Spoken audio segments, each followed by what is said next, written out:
நீ ஆர்ட்ஸ் தானடா படிச்ச, எப்படி ஐடில வேலை பார்க்குற? எந்த டிகிரினாலும் பரவாயில்லண்ணா. சென்னையில் இருக்க எஸ்எல்ஏ ஐடி ட்ரைனிங் இன்ஸ்டியூட் தான் நான் ட்ரைனிங் எடுத்தேன். மாதம் 30,000 சம்பாதிக்கிறேன். சூப்பர்டா. For IT training and placement, contact 88707 67784.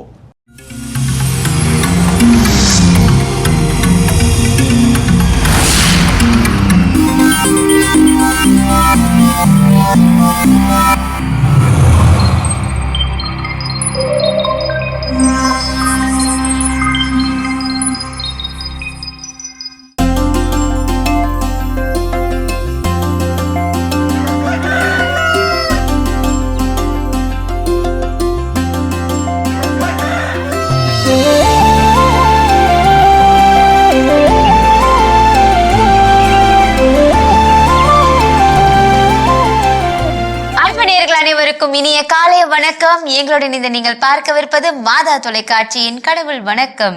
வணக்கம் ஜோஸ். வணக்கம் யமுனா, எப்படி இருக்கிறீங்க? நல்லா இருக்கேன், நீங்க எப்படி இருக்கீங்க? சிறப்பு, மகிழ்ச்சி. திருவருகை காலத்துடைய 2வது வாரத்தில் அடி எடுத்து வைத்திருக்கிறோம். ஸோ மகிழ்ச்சி, கடவுளை எதிர்கொள்வதற்கு அப்படியே நாட்கள் நெருங்க அந்த கிறிஸ்மஸ் மூட் அப்படிங்கிறது வந்துருச்சு எல்லாருக்குமே. ஸோ அந்த மகிழ்ச்சியோட இன்னைக்கான ஒரு கதை, கிறிஸ்மஸ் அப்படிங்கனாலும் அந்த கதையை கொஞ்சம் என்ன பண்ணலாம், கிறிஸ்மஸ் கூட என்ன பண்ணிக்கலாம் சேர்த்துக்கலாம். ஸோ கிறிஸ்மஸை முன்னிட்டு ஒரு விளையாட்டு போட்டி என்ன பண்றாங்க, அறிவிக்கிறாங்க ஒரு சர்ச்சில். ஸோ என்ன அப்படின்னா, அந்த சர்ச்சில் ஒரு காளை மாடு ஒன்று இருக்குது, நல்லா பெருசா. அந்த காளை மாடை தூக்கி என்ன பண்ணணும், சுத்தம். காளை மாடை 2 கையில பிடிச்சி நல்லா மேலே தூக்கி என்ன பண்ணணும், சுத்தணும். 3 சுத்து சுத்தி கீழே திரும்ப என்ன பண்ணணும், இறக்கி வைக்கணும். யாருக்கு அந்த தைரியம் இருக்கும்? என்ன தைரியம் இருக்கு, ஒரு லாஜிக்கா சொல்றீங்களா நீங்க? இல்லைங்க, தைரியம் கூட பரவாயில்ல, அதை தூக்கணுமே. அதுதான் சொல்றேன், அது தூக்க விட நல்லா கிட்ட போறதுக்கே எல்லாம் மிரளுவாங்க, பயப்படுவாங்க. இருந்தாலும் அது ரொம்ப சாதுவான ஒரு காளை மாடு, அதனால கிட்ட போறதுக்கு பிரச்சனை கிடையாது. தூக்குறது தான் இப்போ பிரச்சனை. அந்த வெயிட், அவ்வளவு பெரிய வெயிட் என்ன பண்ணணும், தூக்கி சுத்த வைக்கணும். எல்லாரும் பார்த்துட்டு ஒரு சிலர்லாம் நம்மள மாதிரியே பேசிக்கிட்டு, இதெல்லாம் வேலைக்கே ஆகாது, இதை யார் போய் தூக்கி சுத்த முடியாது அப்படின்னு சொல்லிட்டு எல்லாம் என்ன பண்ணிட்டாங்க, ஒதுங்கிடுறாங்க. அவன் பங்கு தந்தை பார்த்து பிரைஸ் மணி என்ன பண்றாரு, பெரிய லெவல்ல பிரைஸ் மணி என்ன பண்றாரு சொல்றா, தூக்கி இப்படி 3 சுத்தி திரும்ப இறக்கி விட்டீங்கன்னா இவ்வளவு பெரிய பிரைஸ் மணி உங்களுக்கு என்ன பண்ணுவாங்க, பரிசா கொடுப்பாங்க அப்படின்னு சொல்லியாச்சு. யாருமே இல்லை. திடீர்னு ஒரு இளைஞன் உள்ள வாரான், வந்து பார்த்துட்டு இந்த காலம் மட்டும் தானே, தூக்கி சுத்திடுமா, சரி ஓகே அப்படின்னு சொல்லிட்டு என்ன பண்றாங்க, இல்ல உண்மையான காலமாடு. அப்ப அந்த உண்மையான காலமாடு என்ன பண்றான், 2 காலையும் பிடிச்சி இப்படி தோல்ல இப்படி தூக்கி போட்டுட்டு கரெக்ட் ஆட்டுக்குட்டியை தூக்கி போட்ட மாதிரி தூக்கி போட்டு 3 சுத்து என்ன, நான் 10 சுத்து கூட சுத்துறேன்னு சுத்திட்டு என்ன பண்ணிட்டான், இறக்கி விட்டுட்டான். எல்லாருக்கும் பயங்கர ஆச்சரியம், எப்படிப்பா இவ்வளவு பெரிய காலமாட்ட நீ இது ஆட்டுக்குட்டி தூக்கி தோல்ல போற மாதிரி இப்படி தூக்கி போட்டுட்டு சுத்திட்ட, எப்படி உன்னால முடிஞ்சது அப்படின்னு கேட்டா, அந்த பையன் சொன்னா, கண்ணுக்குட்டியா இருக்கும் போது இருந்து இந்த மாடு எனக்கு பழக்கம். நான் சின்னதுல இருந்து என்ன பண்றேன், அதை தூக்கி அப்பப்போ சுத்தி விளையாடுவேன். எனக்கு வளர எனக்கு அது வெயிட் எல்லாம் பெருசாவே தெரியல, அது எடையும் என்னால ஈஸியா என்ன பண்ண முடியும், தூக்குற மாதிரி தூக்க முடியும். ஸோ அப்ப நாமளும் வாழ்க்கையில ஒரு விஷயத்தை தொடர்ச்சியாக செய்து கொண்டே இருந்தால் எதுவும் கடினமான செயல் அப்படின்னு சொல்லி எதுவுமே பார்க்க முடியாது, இல்லவே இல்லை. அதுதான் அந்த கதையை நமக்கு உணர்த்தக்கூடிய சிந்தனை. ஸோ இந்த சிந்தனையோட இந்த நாளை தொடங்கலாம். பாடி தரிசனம் பார்க்கலாம்.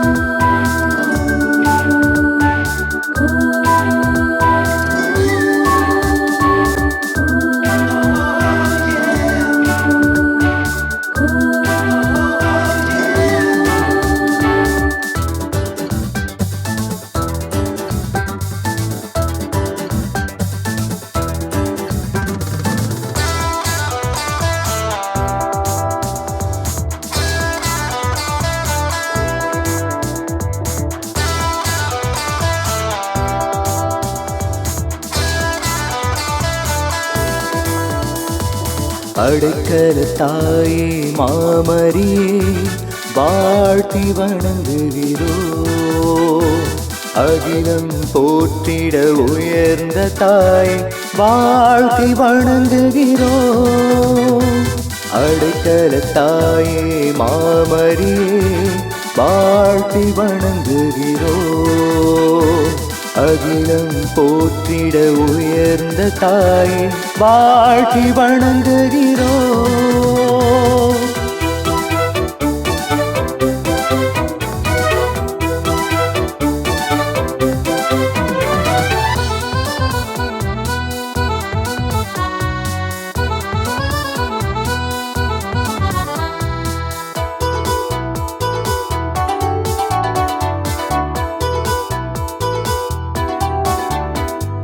தாயினும் சிறந்த தயவான தேவனுக்கே நீ தாயானி.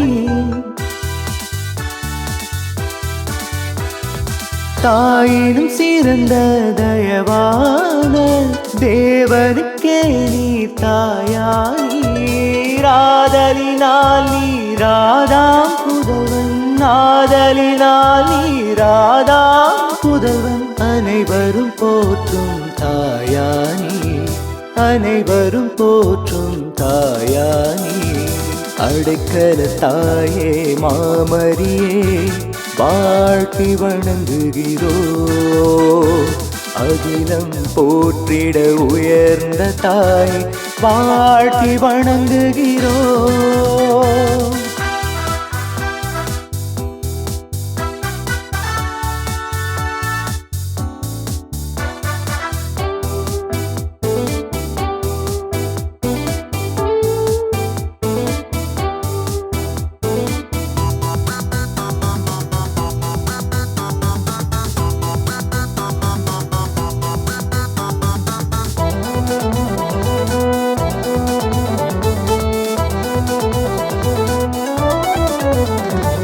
திருமறை போற்றும் திருமகளே, திருச்சபையோரின் தேற்றரவே.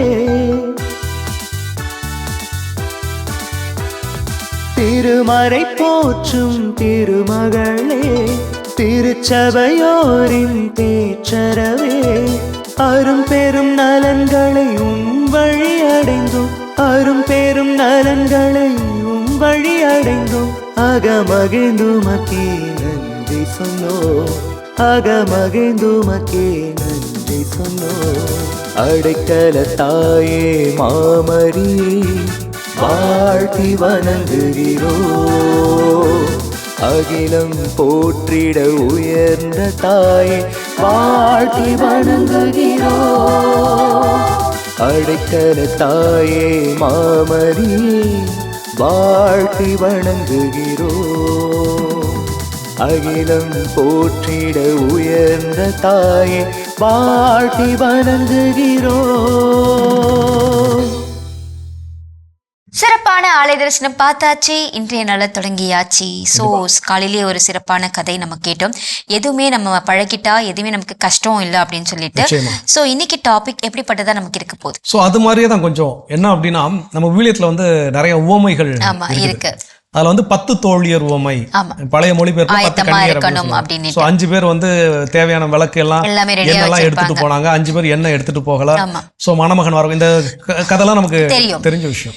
சோ அதுல என்ன விஷயம் நம்ம கற்றுக்கொள்ள வேண்டிய பாடம், எப்பவுமே நம்ம என்ன பண்ணணும், ரெடியா இருக்கணும். அப்ப அந்த கதையில வந்து இளைஞன் அவன் எப்போதுமே ரெடியா இருந்தான். சோ அவன் அதை பிராக்டிஸ் பண்ணிட்டே இருந்தான், தொடர்ந்து முயற்சி பண்ணிக்கிட்டே இருந்தான். அப்ப அதனால எளிதில் அப்படிப்பட்ட ஒரு நாள் அந்த வாய்ப்பு வருகின்ற பொழுது அவன் ஈஸியாக என்ன பண்ணிட்டான், அதை செஞ்சுட்டான். ஸோ அப்போ இன்னைக்கு இந்த கிறிஸ்து பிறப்பு திருவருகை காலத்தில் நம்ம என்ன பண்ணுறோம், இருக்கிறோம். கிறிஸ்துவின் பிறப்பை எதிர்கொண்டு நம்ம என்ன பண்ணுறோம், காத்திருக்கிறோம். அப்போது நாம் சில விஷயங்கள் நம்மை தயார் செய்து கொள்ள வேண்டும் கிறிஸ்துவை எதிர்கொள்வதற்கு. அப்படி கிறிஸ்துவை எதிர்கொள்ள நாம் செய்ய வேண்டிய செயல்கள் என்னென்ன? இது இன்னைக்கு ஒரு நாள் செஞ்சால் போதுமா, இல்லை கிறிஸ்மஸ் அன்னைக்கு செஞ்சால் போதுமாலாம் கிடையாது. ஒவ்வொரு நாளும் செய்ய வேண்டிய செயல்கள். அப்போ அதில் முதல் விஷயம் என்ன அப்படின்னா, எப்போவுமே நம்ம சொல்வது போல ஜபம். ஜபம் இல்லாம ஜெயம் கிடையவே கிடையாது. நிச்சயமாக எவ்வளவு பெரிய விஷயத்தை நம்ம சாதிப்பதற்கு அந்த ஜபம் வந்து இன்னைக்கு நீங்க அறிவியல் ரீதியாக நம்ம எடுத்துக்கொண்டாலும் சரி, ஏதாவது ஒரு விஷயத்தை செய்யணும்னா நம்ம மனதை ஒருநிலைப்படுத்தி செய்யணும். அந்த மனதை ஒருநிலைப்படுத்தி கவனக்குவிப்போடு செய்யக்கூடிய விஷயம் சக்சஸ்ல முடியும் அப்படின்னு சொல்றோம். அப்போ அதே தான் இந்த ஜபமும். நம்ம ஜபத்துல ஒண்ணு நம்ம ஜபம் பண்ணும்போது, இப்போ ஜபமால சொல்றப்போ உட்காந்து காதுல ஹெட்செட் மாட்டிக்கிட்டு ஏதோ ஒரு சினிமா போட்டோம் கேட்டு அப்படியே நம்ம ஜபமால மனதோடு நம்ம ஜபம் சொல்லணும். ஜபமாலன்னு சொன்னாலும் சரி, ஜபம்னு சொன்னாலும் சரி, எவ்வளவு சேட்டை பண்ணாலும் அந்த சேட்டை பண்ணக்கூடிய குழந்தைகள் இருந்தாலும் கூட வீட்டில் அழகா சம்பளம் படிச்சு உட்காந்து பைபிளை எடுத்து ஜபமாலை சொல்லணும்னா ஜபமாலை எடுத்து அதுல மட்டும் தான் நம்மளுடைய கான்சென்ட்ரேஷன் என்ன பண்ணும் இருக்கும். நம்மளுடைய கவனம் அதை தாண்டி வேறு எங்கேயுமே போகாது. ஸோ அப்போ அந்த ஜபம் ஒவ்வொரு நாளும் நாம் செய்ய வேண்டும். ஸோ கற்றுக்கொள்வோம், தொடர்ந்து பேசலாம். இப்போ அடுத்த பகுதியை பார்க்கலாம்.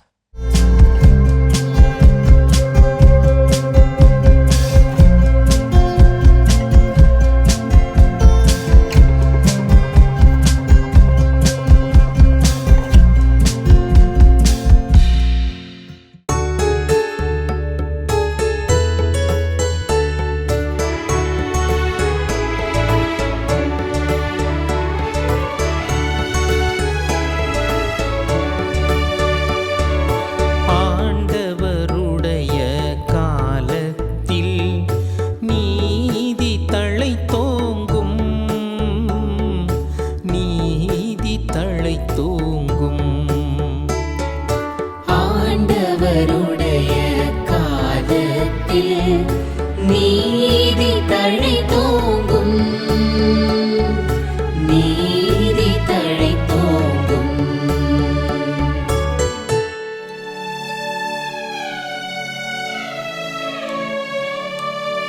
கடவுளே, அரசருக்கு உமது நீதி தீர்ப்பை வழங்கும் ஆற்றலை அழியும். அரச மைந்தரிடம் உமது நீதி விளங்கச் செய்யும். அவர் மக்களை நீதியோடு ஆழ்வாராக. உம்முடையவரான எளியோருக்கு நீதி தீர்ப்பு வழங்குவாராக. அவர் காலத்தில் நீதி தழைத்தோங்குவதாக. நிலா உள்ளவரையில் மிகுந்த சமாதானம் நிலவுவதாக. ஆண்டவருடைய காலத்தில் நீதி தழைத்தோங்கும், நீதி தழைத்தோங்கும். ஆண்டவருடைய காலத்தில் நீதி தழைத்தோங்கும், நீதி தழைத்தோங்கும்.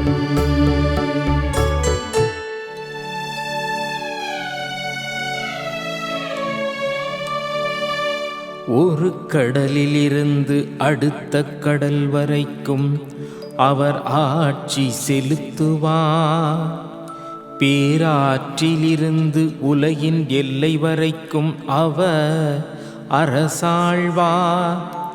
தம்மை நோக்கி மன்றாடும் ஏழைகளையும் திக்கற்ற எளியோரையும் அவர் விடுவிப்பார். வறியோர்க்கும் ஏழைகட்கும் அவர் இரக்கம் காட்டுவார். ஏழைகளின் உயிரை காப்பாற்றுவார். அவர் பெயர் என்றென்றும் நிலைத்திருப்பதாக. கதிரவன் உள்ளவரையில் அவர் பெயர் நிலைப்பதாக. அவர் மூலம் மனிதர் ஆசி பெற விளைவாராக. எல்லா நாட்டினரும் அவரை நற்பேறு பெற்றவரென வாழ்த்துவராக. ஆண்டவருடைய காலத்தில் நீதி தழைத்தோங்கும், நீதி தழைத்தோங்கும். ஆண்டவருடைய காலத்தில் நீதி தழைத்தோங்கும், நீதி தழைத்தோங்கும். ஆண்டவர் இயேசு கிறிஸ்துவில் மிகவும் பிரியமுள்ள சகோதர சகோதரிகளே, மாதா டிவி நேயர்களே, உங்கள் அனைவருக்கும் ஆண்டவர் இயேசு கிறிஸ்துவின் பெயரால் வாழ்த்துக்களும் வணக்கங்களும். இன்றைய தினம் ஒரு திருப்பாடல் நிகழ்ச்சியில் நமது தியானத்திற்கென கொடுக்கப்பட்டிருக்கிற திருப்பாடலானது திருப்பாடலின் 72. இந்த திருப்பாடலுடைய ஆசிரியர் அரசர் சாலமோன் என்றும், இந்த திருப்பாடலானது அரசர் சாலமோனின் மணிமுடி சூட்டுகின்ற அந்த விழாவின் போது பாடப்பட்ட திருப்பாடலாக இருக்கக்கூடும் எனவும் விவிலிய அறிஞர்கள் கருதுகிறார்கள். பிரியமானவர்களே, இந்த திருப்பாடல் ஒரு சிறந்த அரசர் யார் என்பதை நமக்கு சுட்டி காட்டுவதாக அமைந்திருக்கிறது. யார் ஒருவர் கடவுளுடைய நீதியையும் இரக்கத்தையும் தன் பண்பாக கொண்டிருக்கிறாரோ அவர்தான் சிறந்த அரசர் என்பதை இந்த திருப்பாடல் வலியுறுத்துகின்றது. இந்த திருப்பாடல் அரசருக்காக எழுதப்பட்டிருந்தாலும் இது சொல்லப்பட்டிருக்கிற காரியங்கள் இயேசு கிறிஸ்துவில் நிறைவுறுகிறதை நாம் காண முடியும். எனவே இந்த திருப்பாடல் இயேசுவினுடைய ஒரு முன் குறிப்பாக, இயேசுவை பற்றின ஒரு முன் செய்தியாக அமைந்திருக்கிறதை நாம் காண முடிகின்றது. பிரியமானவர்களே, இந்த திருப்பாடல் மிக அழகாக சொல்லுகிறது, அரசருக்கு உமது நீதி தீர்ப்பை வழங்கும் என்று இந்த திருப்பாடல் அரசரை பற்றி சொல்லுகிறது.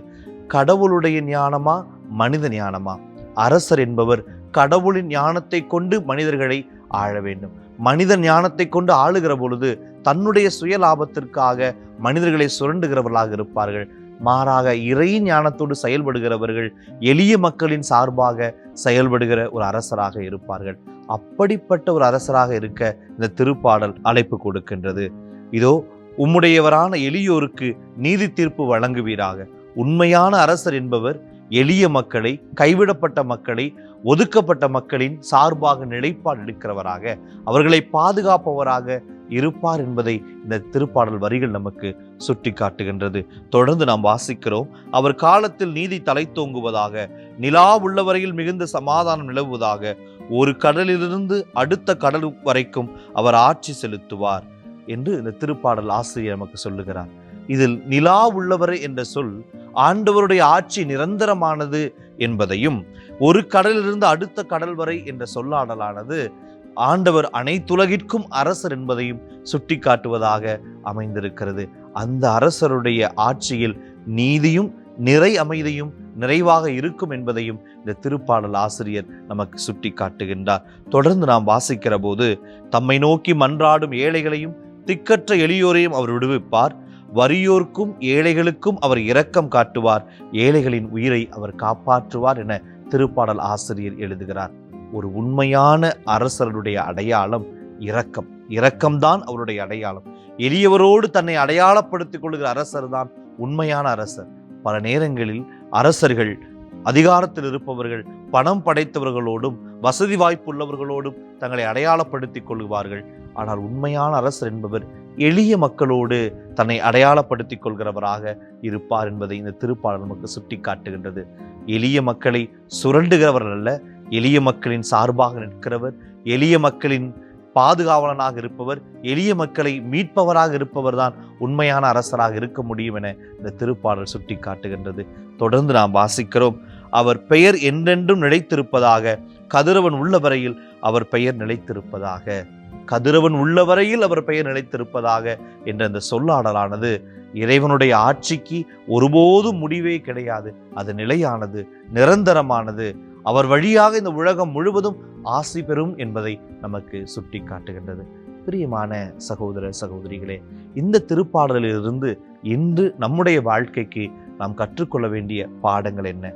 ஒன்று, நாம் இறை ஞானத்தை தேடுகிறவர்களாக இருக்க வேண்டும். இறை ஞானத்தை தேடுகிற போது எளிய மக்கள் சார்பாக நாம் நிலைப்பாடு எடுப்போம். இறைவனுடைய விருப்பப்படி நாம் நடப்போம். எனவே இறை ஞானத்தை தேடுகிற மக்களாக வாழ்வோம். இரண்டாவது, அமைதியையும் நீதியும் தலை தூங்குகிற சமுதாயத்தை ஏற்படுத்த நாம் முயற்சி எடுப்போம்.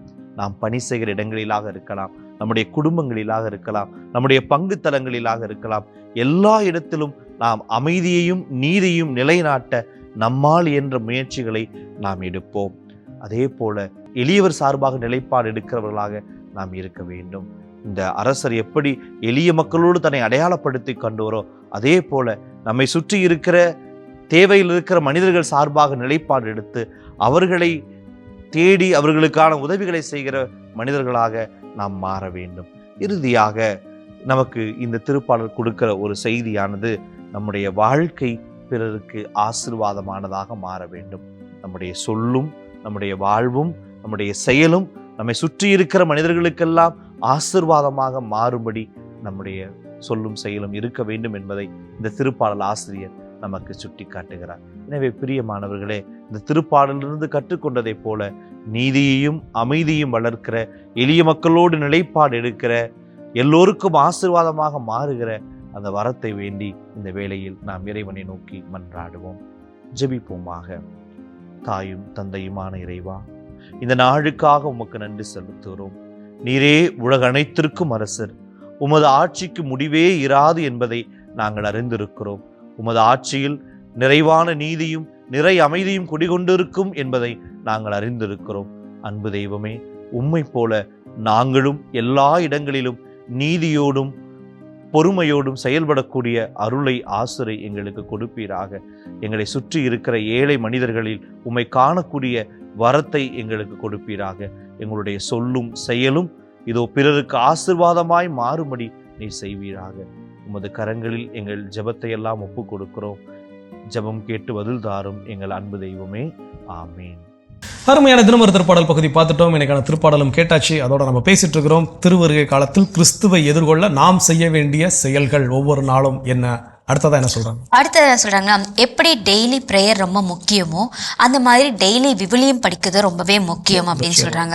நம்ம இப்பெல்லாம் நமக்கு படிக்க டைம் இல்லை தான் இல்லையா, எல்லாரும் வேலைக்கு போறாங்க, எல்லாம் பிஸியா இருக்கிற நேரத்தில் நம்ம ஃபோனில் கூட ஒரு ஆப் நம்ம டவுன்லோட் பண்ணி அதில் நம்ம கூட பைபிள் ரீடிங் பண்ணிக்கலாம். ஸோ நிறைய வசதிகள் நமக்கு இருக்க தான் செய்யுது. ஸோ இதனால நம்ம எப்படியாவது ஒரு நாளைக்கு ஒரு வசனத்தையாவது படிக்க முயற்சி பண்ணும்போது ஆட்டோமேட்டிக்காக அது டெய்லி நம்மளுடைய வாழ்க்கையில் வந்துடும். கண்டிப்பா நம்ம கடவுள் வணக்க நிகழ்ச்சியில் கூட முன்னாடி நம்ம பேசியிருக்கிறோம். புத்தக வாசிப்பினால் கிடைக்கக்கூடிய நன்மைகள், ஆதாயங்கள் என்ன, இதை பத்தி நிறைய நிகழ்ச்சியில் நம்ம பேசியிருக்கிறோம். ஸோ இப்போ அது போல இந்த விவிலியம் அப்படிங்கிறது இறைவனோடு பேசுவதற்கு நமக்கு கொடுத்துருக்கக்கூடிய ஒரு புத்தகம். ஸோ இப்போ நமக்கு நேரம் இல்லை அப்படின்னு நம்ம காரணங்கள் சொன்னாலும் கூட இப்போ எவ்வளோ ஹரிபரியான வேர்ல்டுல ரொம்ப வேகமாக தான் ஓடிட்டு இருக்கோம். ஆனால் திடீர்னு மாசத்துல ஒரு தடவையோ 2 தடவையோ ஃபேமிலியோட எங்கேயாவது அவுட்டிங் போறதுக்கு டைம் நம்மளால கண்டுபிடிக்க முடியுதான்னு கேட்டால் நிச்சயமாக முடிகிறது. ஏதோ ஒரு ஃபங்க்ஷனுக்கு நம்ம போகணும் நேரத்தை கண்டுபிடிக்க முடியுதான்னு கேட்டால் அதுக்கான நேரத்தையும் கண்டுபிடிக்க முடியுது. ஸோ அப்போ அது போல இந்த வாசிப்பதற்கான நேரத்தை கண்டுபிடிக்க முடியுமான்னு கேட்டால் நிச்சயமாக முடியும். ரொம்ப மெனக்கடலாம் வேண்டாங்க. நைட்டு தூங்க போறதுக்கு முன்னாடி நம்ம 10 மணி வரைக்கும் 10 மணிக்கு என்னுடைய படுக்கை நேரம் அப்படின்னா நான் 10 மணி வரைக்கும் மொபைலை பார்த்துட்டு இருக்கேன் இல்லையா, அந்த மொபைலை கூட கொஞ்சம் ஓரம் தள்ளி வச்சுட்டு, இல்லை நீங்க சொன்ன மாதிரி அந்த மொபைலில் கூட நம்ம வாசிப்பதற்கான ஏதோ ஒரு வாய்ப்புகள், அதாவது என்னை டிஸ்ட்ராக்ட் பண்ணாமல் இருக்கணும், அது ரொம்ப ரொம்ப முக்கியம். ஸோ அப்போ அது போல நான் அதை வாசித்து விட்டு நான் உறங்க செல்வதோ இல்லை காலையில் எந்திரிச்ச உடனே வாசித்து விட்டு அந்த நாளை தொடங்குவதோ நமக்குள்ள மிகப்பெரிய மாற்றத்தை என்ன பண்ணும், ஏற்படுத்தும். சூப்பர். தொடர்ந்து பேசுவோம். இப்ப அடுத்த பகுதியை பார்க்கலாம்.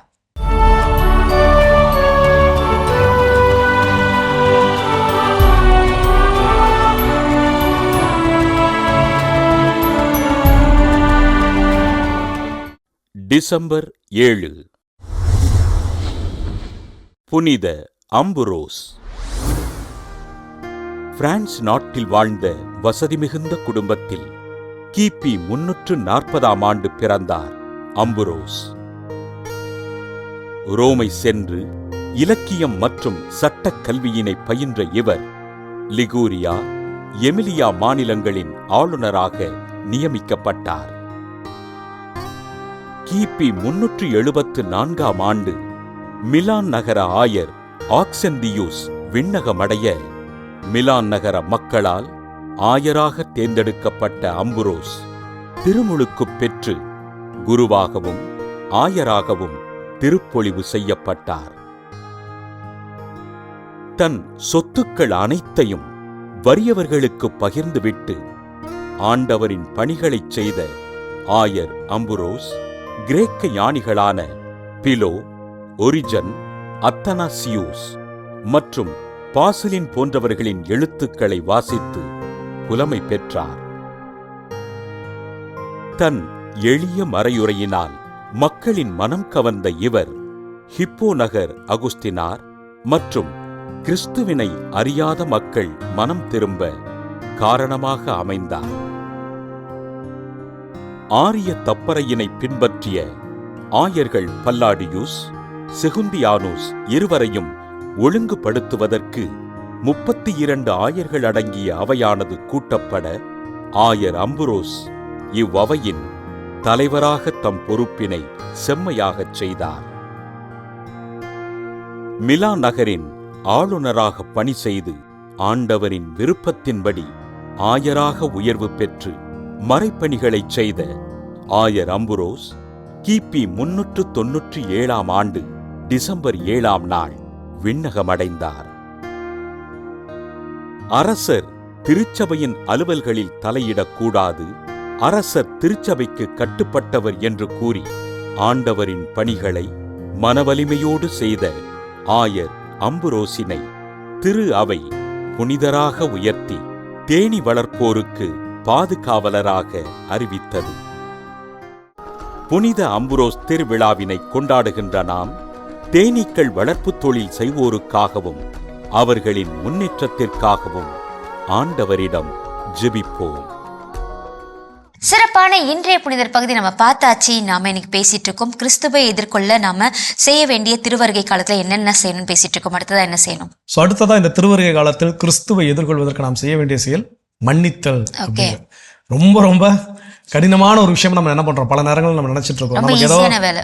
அது ரொம்ப எளிதானது மன்னிக்கிறது. ஒவ்வொரு நாளும் நம்மளை கடவுள் என்ன பண்றாரு, மன்னிச்சுட்டு தான் இருக்கிறாரு. நம்ம ஒவ்வொரு நாளும் செய்யக்கூடிய சின்ன சின்ன தவறு தொடங்கி பெரிய பெரிய தவறுகள் வரைக்கும் அதை பெருசா பொருட்படுத்தாம, சரி ஓகே அவன் தெரியாம செஞ்சுட்டான் அப்படின்னு சொல்லி சிலுவையில் அறையப்படக்கூடிய அந்த நேரத்தில் கூட எவ்வளவு பெரிய இழி நிலைக்கு என்னை ஆளாக்கி இருக்கிறாங்க.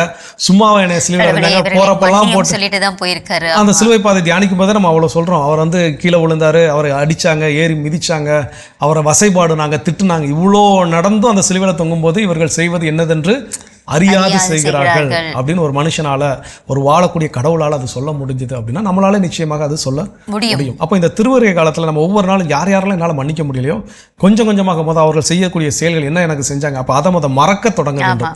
மறக்க தொடங்குகின்ற பொழுது எளிதாக என்ன பண்ண முடியும், மன்னிக்க முடியும்.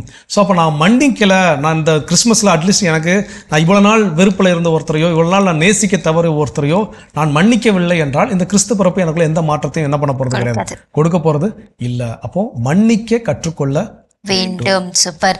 தொடர்ந்து பேசலாம். இப்ப அடுத்த பகுதியை பார்க்கலாம்.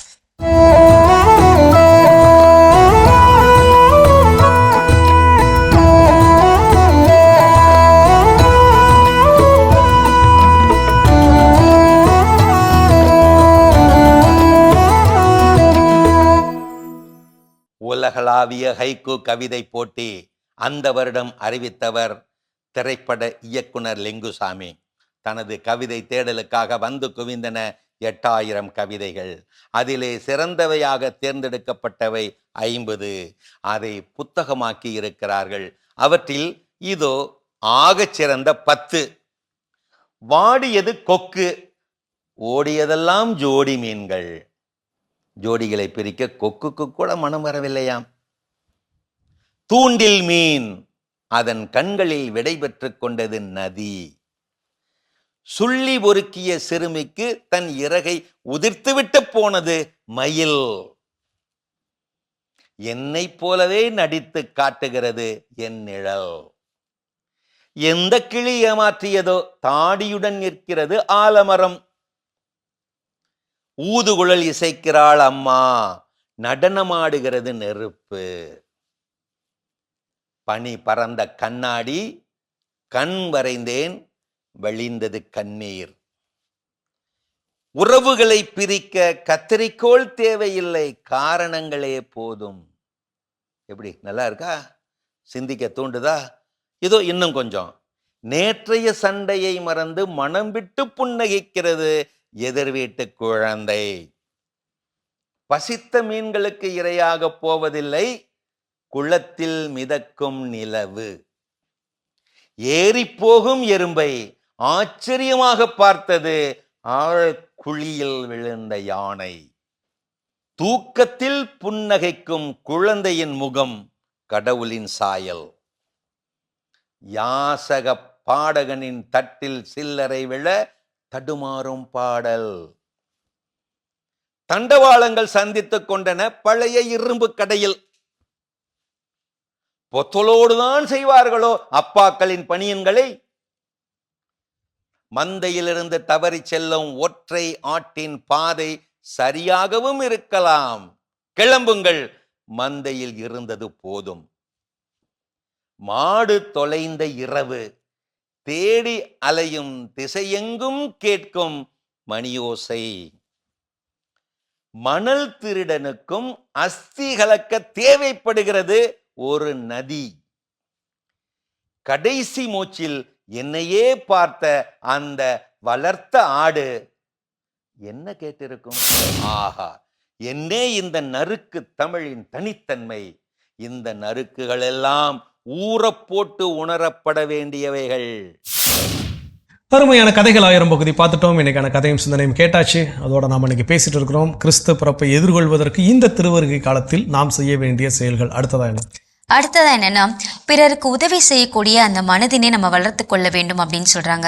ஸோ நம்ம வந்து யார் வந்து தேவையில இருக்காங்களோ அவங்களுக்கு உதவி செய்யும் பொழுது கடவுள் வந்து நம்மளை இன்னும் இன்னும் ஆசீர்வதித்து கொண்டே இருக்கிறார்ன்றதை நம்மளால ஏற்றுக்கொள்ள முடியும். நிச்சயமா தான் சொல்லியிருக்கிறாங்களே, ஏழைக்கு இறங்குகிறவன் கடவுளுக்கு கடன் கொடுக்கிறான் அப்படின்னு சொல்லியிருக்கிறாங்க. ஸோ அப்போ அது போல நாம் கடவுளுக்கே கடன் கொடுக்க வேண்டுமே. ஆனால் தேவையில் இருப்பவர்களின் தேவையை உணர்ந்து நமக்கு அது வந்து நம்ம மனிதர்கள் அப்படிங்கிறப்ப நமக்கு இருக்கக்கூடிய ஒரு மிகப்பெரிய விஷயம் இதுதான். அதாவது ஒருத்தவங்க நம்ம கிட்ட வாயை திறந்து கேட்கணும்னு அவசியம் இல்லை, அவங்களுடைய அந்த உடல் மொழியை வச்சே நம்மளால ஈஸியா என்ன பண்ண முடியும், கண்டுபிடிக்க முடியும். தெரியும். இப்போ பைக்ல போயிட்டு இருக்கிறோம், திடீர்னு ஒருத்தர் நின்று இந்த பக்கம் திரும்புறாரு அந்த பக்கம் திரும்புறாருன்னா ஒன்று ரெண்டு விஷயம். ஒன்று ரோட கிராஸ் பண்றதுக்கு கஷ்டப்படுறாரு, இல்ல இந்த பக்கம் போறப்ப யாராவது எனக்கு லிஃப்ட் கொடுக்க மாட்டாங்களான்னு என்ன பண்றாங்க. ஸோ இப்போ நம்மளுடைய உள் உணர்வுகள் அவர் சொல்லாமலே நம்மளால புரிந்து கொள்ள முடியும். அப்போ அப்படிப்பட்ட உணரக்கூடிய தருணங்களில் இந்த வேகமான உலகத்துல கொஞ்சம் ஒரு பாஸ் பட்டன் அமுக்கி அவங்களுக்கு நிறுத்தி, சார் ரோட கிராஸ் பண்ணணுமா, நீங்க போங்க, இல்ல பைக்ல உங்களை எங்கேயும் கொண்டு போய் விடணுமா, எங்க கொண்டு போய் உங்களை சேர்க்கணும். ஒருவேளை போற வழியில இருந்துச்சுன்னா எவ்வளவு தூரத்துக்கு என்னால கூட்டு போய் விட முடியுமோ அவ்வளவு தூரத்துக்கு கொண்டு போய் விடுது. ஸோ இது எல்லாமே என்ன அப்படின்னா பிறருக்கு உதவி செய்யக்கூடிய செயல்கள். அந்த மாதிரி சின்ன சின்ன செயல்களை ஒவ்வொரு நாளும் நாம் செய்து கிறிஸ்துவை எதிர்கொள்ள வேண்டும். சிறப்பு. தொடர்ந்து பேசலாம். இப்ப அடுத்த பகுதியை பார்க்கலாம்.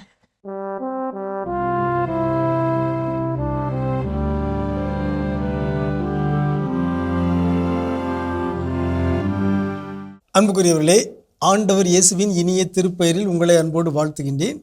இயேசுவின் ஆளுமை என்னும் தொடரில் இன்று நம்பிக்கையும் துணிவும், ஃபெய்த் அண்ட் கான்ஃபிடன்ஸ், நம்பிக்கைக்கும் துணிவுக்கும் உள்ள உறவை, நெருக்கத்தை, தொடர்பை இயேசு நமக்கு கற்றுத்தருகிறார். இயேசுவின் ஆளுமையிலிருந்து நாம் கற்றுக்கொள்கிறோம்.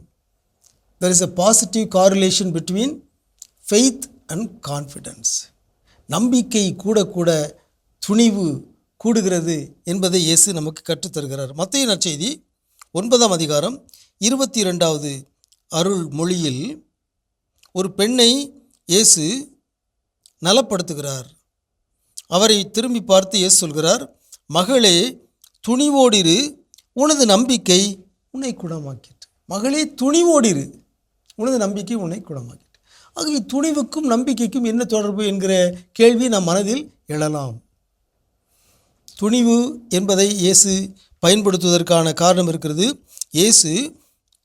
இயேசுவின் பின்னால் அந்த பெண் வந்து அவரது மேலுடையின் ஓரத்தை தொட்டார். இயேசுவின் மேலுடையை தொடுவதற்கு ஒரு துணிவு வேண்டும் அல்லவா? அந்த துணிவை இயேசு பாராட்டுகிறார். துணிவோடு என்று சொல்கிறார், உனது நம்பிக்கை உன்னை குணமாக்கிட்டு என்று சொல்கிறார். ஆகவே அந்த பெண்ணுடைய நம்பிக்கை அவருக்கு துணிவை தந்தது. அவர் துணிந்து இயேசுவை தொட்டார், நலம் பெற்றார். எனவே நம்பிக்கைக்கும் துணிவுக்கும் ஒரு தொடர்பு இருக்கிறது. நம்பிக்கை அதிகரிக்க அதிகரிக்க துணிவு கூடுகிறது, தன்னம்பிக்கை கூடுகிறது. இறை நம்பிக்கை கூட கூட தன்னம்பிக்கையும் கூடுகிறது. எனவே நாம் நம்முடைய நம்பிக்கையும் அதிகரித்துக் கொள்வோம், துணிவையும் அதிகரித்துக் கொள்வோம். எபிரேயர் திருமடலில் நாம் ஒரு செய்தியை வாசிக்கிறோம். எபிரேயர் 4:15-16 நாம் வாசிக்கின்றோம், நாம் இரக்கத்தை பெறவும் ஏற்ற வேளையில் உதவக்கூடிய அருளை கண்டடையவும் அருள் நிறைந்த இறை அரியணையை துணிவுடன் அணுகிச் செல்வோமாக. இறைவனுடைய இரக்கத்தை பெறுவதற்கு ஒரு துணிவு தேவை. ஒரு வித்தியாசமான ஒரு செய்தி. எடுத்துக்காட்டாக ஒப்புரவு அருட்சாதனத்தை எடுத்துக்கொள்வோம். ஒப்புரவு அருட்சாதனத்திலே நம்முடைய பாவங்களை அறிக்கையிட்டு கடவுளுடைய மன்னிப்பையும் இரக்கத்தையும் பெறுவதற்கு ஒரு துணிவு வேண்டும். அந்த பெண் துணிவோடு இயேசுவுடைய ஆடையை தொட்டது போல நாமும் துணிவோடு பாவ மன்னிப்பின் அந்த இடத்தை அணுகிச் செல்ல வேண்டும். துணிவோடு அணுகிச் செல்வோமாக. துணிவோடு செல்வதற்கு காரணம் நம்முடைய நம்பிக்கை தான்.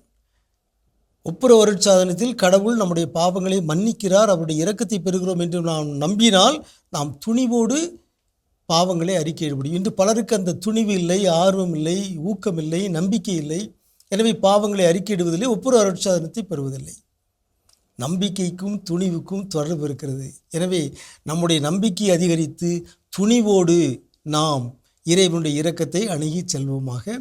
உங்களுக்கு அமைதி உரித்தாகுக. சிறப்பான இயேசுவின் ஆளுமை பகுதியை நம்ம பார்த்தாச்சு. நாம இன்னைக்கு பேசிட்டு இருக்கோம் திருவருகை காலத்தில் கிறிஸ்துவோடு நம்ம அடுத்ததா எப்படி நெருங்கி செல்வது. ஸோ கிறிஸ்துவோடு நெருங்கி செல்ல, கிறிஸ்துவை எதிர்கொள்ள அடுத்ததா என்ன செய்ய சொல்றாங்க அப்படின்னு பார்த்தீங்கன்னா, நம்முடைய வாழ்க்கையை இரக்கச் செயல்கள் நிறைந்த வாழ்க்கையாக நம்ம மாற்றிக்கொள்ள வேண்டும். உதவிகள் அப்படிங்கிறது கேட்குறவங்களுக்கு, கேட்காதவங்களுக்கு, தெரிஞ்சவங்களுக்கு, தெரியாதவங்களுக்கு நம்ம அதை உணர்கிறோம் அப்படின்னா அதை செஞ்சுட்டு போயிடலாம். இந்த இரக்கச் செயல்கள் என்னென்னலாம் அப்படின்னா ரொம்ப வெரி சிம்பிள். நான் வீட்டில் எப்போ பார்த்தாலும் எங்கள் அப்பா அம்மாவை நான் திட்டிக்கிட்டே இருக்கிறேன், இல்லை எப்போ பார்த்தாலும் நான் என் கணவனையோ மனைவியோ நான் குறை சொல்லிக்கிட்டே இருக்கிறேன் அப்படின்னா அதை விடுத்து அவங்கக்கிட்ட கனிவாக 4 வார்த்தை நல்ல வார்த்தையை பேசுறது. இதை விட வேற பெருசாக நம்ம செய்ய வேண்டிய தேவை அப்படின்னு எதுவும் இருக்கிறதா எனக்கு தோணலை. ஏன்னா நம்ம பல நேரங்களில் சிலரை உதாசீனப்படுத்துகிறோம், சிலரை உருவத்தை கண்டோ இல்லை அவருடைய திறமையை வைத்து என்ன பண்ணுறோம், மதிப்பிட்டு அவர்கள் நமக்கு வேண்டப்பட்டவங்க அப்படின்னா நல்லாவும், வேண்டப்படாதவர்கள் பிடிக்காதவர்கள் அப்படின்னா அவங்கள மோசமாக நம்ம என்ன பண்ணுறோம், ட்ரீட் பண்ணுறோம். ஸோ இத்தகைய எந்த வேறுபாடும் இல்லாமல் அவங்க கிட்ட கனிவான பேச்சு, ஒரு இன்முகத்தோடு அவர்களை பார்த்து சிரிக்கிறது, ஒரு குட் மார்னிங் சொல்கிறது, நல்லா இருக்கிறீங்களான்னு கேட்கறது, சாப்பிட்டீங்களான்னு கேட்கறது, அவங்க கிட்ட நல்ல விதமாக பேசுவது, நல்ல வார்த்தைகளை பேசுவது. ஸோ இப்போ இது எல்லாமே தான் என்னன்னா கனிவான செயல்கள். ஸோ இந்த செயல்கள் செய்வதன் வழியாக கிறிஸ்துவை நம்மால் எதிர்கொள்ள முடியும். சூப்பர், கற்றுக்கொள்வோம், தொடர்ந்து பேசுவோம். அதுக்கு முன்னாடி பிரேக் போயிட்டு வருவோம்.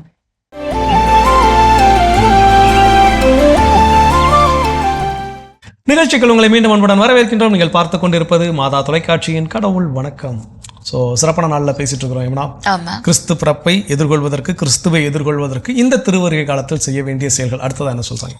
அடுத்ததானா, நான் கிறிஸ்துவை நெருங்க செல்லணும்னு நினைக்கிறேன், ஆனால் ஏதோ ஒன்று என்னை டிஸ்ட்ராக்ட் பண்ணுது அப்படின்னு நினைக்கிறோம் இல்லையா? ஸோ அந்த டிஸ்ட்ராக்ட் பண்ணுற விஷயங்களை நம்ம தவிர்க்கும் பொழுது ஆட்டோமேட்டிக்காக நம்ம கடவுளோடு நெருங்கி செல்ல நம்மளால் முடியாத விஷயம் ஒன்றுமே கிடையவே கிடையாது. எதெல்லாம் உங்களுக்கு உங்களுடைய கவனச்சிதறல்கள் உங்களுக்கு கொடுக்குதோ, இப்போ பாட்டு கேட்குறீங்களா, ப்ரேயர் பண்ண வேண்டிய நேரத்தில் பாட்டு கேட்குறீங்களா, டிவி பார்க்குறீங்களா, ஸோ அதெல்லாம் ஸ்டாப் பண்ண முடியும். இந்த நேரத்தில் இது எனக்கு தேவை இல்லை அப்படின்னு நீங்கள் உங்களால் முடியாமல் எதுவுமே கிடையவே கிடையாது. ஸோ நீங்கள் அதை ஸ்டாப் பண்ணிட்டு நீங்க ப்ரேயர் பண்ண வேற நேரத்தில் ப்ரேயர் பண்ணுங்க. கடவுள்கிட்ட பேசணும்னு நினைக்கிறீங்களா பேசுங்க, சர்ச் போகணும்னு நினைக்கிறீங்களா பண்ணுங்க. இந்த மாதிரி விஷயங்களை நம்ம பண்ணும்பொழுது நம்மளை எதுவுமே டிஸ்ட்ராக்ட் பண்ணவே பண்ணாது. கண்டிப்பாக நீங்கள் சொல்லும்போது ஒரு முறை ஐ திங்க் தவக்கால தியானமா இல்லை திருவருகை கால தியானமான்னு தெரியல, அந்த தியானத்தில் ஒப்புரவு சாதனுக்கு முன்னாடி ஒரு அருட்தந்தை சொன்ன ஒரு ஆலோசனை, தள்ளி போடுதல். அதாவது ஒரு விஷயத்த நம்ம தள்ளி போடுறோம் அப்படின்னா நம்ம அது நல்ல விஷயத்தெல்லாம் தள்ளி போட கூடாது, உடனே என்ன பண்ணணும் செய்யணும். ஆனா சில கெட்ட விஷயங்களை செய்யறதுக்கு தள்ளி போடுதல் கண்டிப்பா வேணும். அதுவும் அவர் என்ன சொன்னார்னா மஸ்ட், அதான் ஆங்கிலம் கற்றுக் கொடுக்கணும் சொன்னாங்க. எங்க ஷுட் பயன்படுத்தணும், எங்க மஸ்ட் பயன்படுத்தணும். ஷுட் அப்படின்னா கூட கண்டிப்பான்னு இருந்தாலும் கொஞ்சம் ரிலாக்ஸேஷன் உண்டு. ஆனா மஸ்ட் பயன்படுத்துற இடத்துல மிக கண்டிப்பாக இருந்து ஆக வேண்டும். அப்ப அந்த மாதிரி மஸ்ட் அப்படின்னு அவர் சொன்னார். என்னன்னா நான் எனக்கு ஒரு பாவ செயலை செய்யும் முன்னும் என்னுடைய மனம் என்ன பண்ணுது, தூண்டப்படுகிறது. அப்ப அந்த இடத்துல அதை தள்ளி போட்டே ஆக வேண்டும். ஒரு 2 செகண்ட் 3 செகண்ட் உட்காந்து யோசித்து இப்ப இதை நான் செய்யணுமா அப்படின்னு நீங்க உங்களுக்குள்ள என்னைக்கு நீங்க கேள்வி கேட்டு பார்க்க தொடங்குறீங்களோ அன்னைக்கு உங்களால் இந்த பாவ வாழ்க்கையிலிருந்து விலகி செல்ல உங்களால் முடியும். ஸோ எல்லாம் பாவ வாழ்க்கையை விட்டு செல்ல முடியும் அப்படின்னு கிடையாது. இந்த உலகத்துல எல்லாம் நம்ம சுற்றி பாவங்கள் எல்லாம் நிறைஞ்சிருக்குது. எல்லாம் கடவுளை உலகை படைக்கும்போது என்ன சொல்லிருக்காங்க, உங்க முன்னாடி நன்மை திரும்பிய 2 நான் வச்சிருக்கிறேன், அதை தேர்ந்தெடுக்கக்கூடிய அறிவியை நான் என்ன பண்ணியிருக்கிறேன், கொடுத்துருக்கிறேன் இருக்கிறாரு. ஸோ அப்போ நம்மகிட்ட அந்த அறிவு இருக்குது. அப்போ அந்த அறிவை பயன்படுத்துவதற்கு கொஞ்சம் தள்ளி போட்டு இதெல்லாம் எனக்கு டிஸ்ட்ராக்ட் பண்ணுது, இதை நான் இப்போ செஞ்சே ஆகணுமா, இப்போ நான் கோவப்பட்டே ஆகணுமா, இப்போ நான் கட்ட வார்த்தைகள் நான் பேசியே ஆக வேண்டுமா. ஸோ இதெல்லாம் நம்ம கேள்வி கேட்க ஆரம்பிச்சிட்டோம்னா ஆட்டோமேட்டிக்கா நமக்கே உள்ள ஒரு பதில் என்ன கிடைச்சிரும்னா, வேண்டாம் இதை செய்யக்கூடாது அப்படிங்கிற ஒரு விஷயம் கிடைச்சிடும். அப்போ அந்த டிஸ்ட்ராக்ஷன்ஸ் என்னால் தவிர்க்க முடியும். அதற்கான பயிற்சி எடுத்துக்கொள்ளும். இன்னும் வேற விஷயம் இருக்குங்கிறத தொடர்ந்து பேசுவோம். இப்போ அடுத்த பகுதியை பார்க்கலாம்.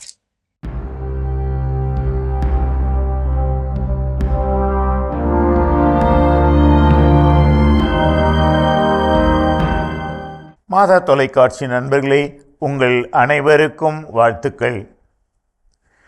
நண்பர்களே, மனித இனத்திடம், ஒவ்வொரு மனிதனிடமும் இயல்பாக இருக்கக்கூடிய ஒரு மனநிலை இரக்கம், கைண்ட்னஸ் என்று சொல்லப்படுகிற இரங்கும் தன்மை, மற்றவர்களுக்கு இரக்கம் காட்டுகின்ற ஒரு மனநிலை. இதை பற்றி செனேகா என்ற ஒரு பேரறிஞர் இப்படி கூறுகிறார்: wherever there is a human being, there is an opportunity for kindness. எங்கெல்லாம் மனிதன் இருக்கின்றானோ அங்கெல்லாம் இரக்கத்திற்கான வாய்ப்புகள் உள்ளன. எதை வைத்து இப்படி சொல்ல முடிகிறது? இரக்கத்தோடு இருப்பது என்பது மனிதனுடைய இயல்பிலிருந்து எழுகின்ற ஒரு செயல்பாடு.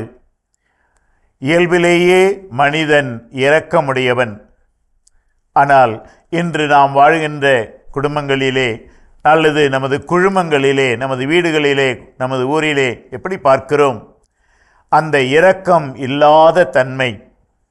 ஒரு சில வீடுகளிலே ஒரு சிலருக்கு இரக்கம் என்பதே பார்க்க முடியாது. எப்போது பார்த்தாலும் அவர்கள் கத்திக்கொண்டு சத்தம் போட்டுக்கொண்டு மற்றவர்களோடு இடர்பட்டு கொண்டிருப்பார்.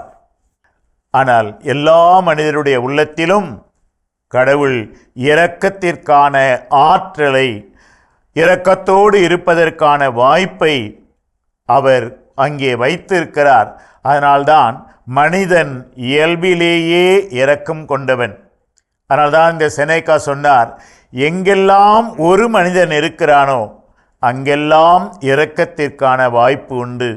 எனவே நாமும் முழு மனிதர்களாக, உண்மையான மனிதர்களாக, சிறந்த மனிதர்களாக வாழ விரும்பினால், மகிழ்ச்சியோடும் மற்ற அனைவரோடும் இணக்கத்தோடும் வாழ விரும்பினால், இதோ ஒரு சிறந்த வழி.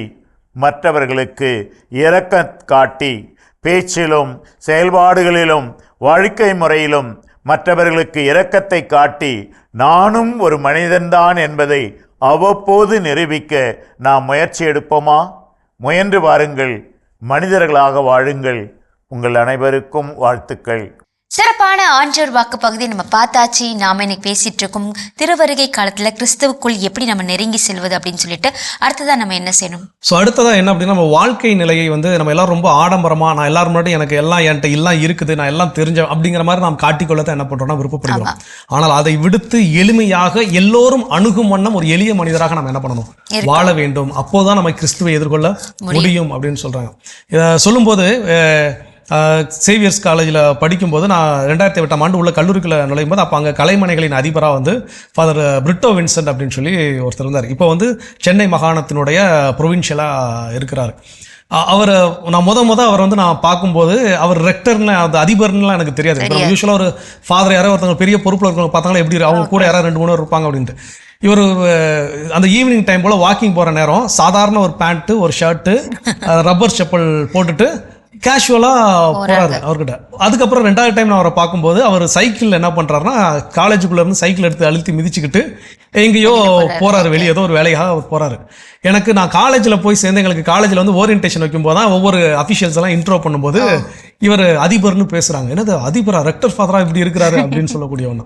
ஸோ இப்போ நாம் வாழ்க்கை எளிமையாக வாழ முடியுமான்னு கேட்டால் நிச்சயமாக நம்மால் முடியாமலாம் கிடையவே கிடையாது. அப்போ அது போல கிறிஸ்துவை எதிர்கொள்வதற்கு, கிறிஸ்துவனும் ஆடம்பரமாக அவர் வந்து எல்லாருமே எதிர்பார்த்தது அவர் வந்து கடவுள் உலகை ஆளக்கூடிய அரசர், அப்போ ஒரு பெரிய அரண்மனையில் பிறப்பாருன்னு தான் சொல்லி ஞானிகள் கூட எங்கே பண்ணாங்க, அரண்மனையில் போய் பார்த்தாங்க. அப்புறம் தான் தெரிய வந்துச்சு, இல்லை அவர் மாட்டுக்கோட்டையில் எளிமையின் வரிவாக, எளிமையின் உருவாக அவர் என்ன பண்ணிருக்கிறாரு. ஸோ அப்படிப்பட்ட கிறிஸ்துவை எதிர்கொள்ள நாமும் நம்முடைய வாழ்க்கையை எளிமையாக அமைத்துக் கொள்ள வேண்டும். சூப்பர், கற்றுக்கொள்வோம். தொடர்ந்து பேசுவோம். படுத்த பகுதியை பார்க்கலாம்.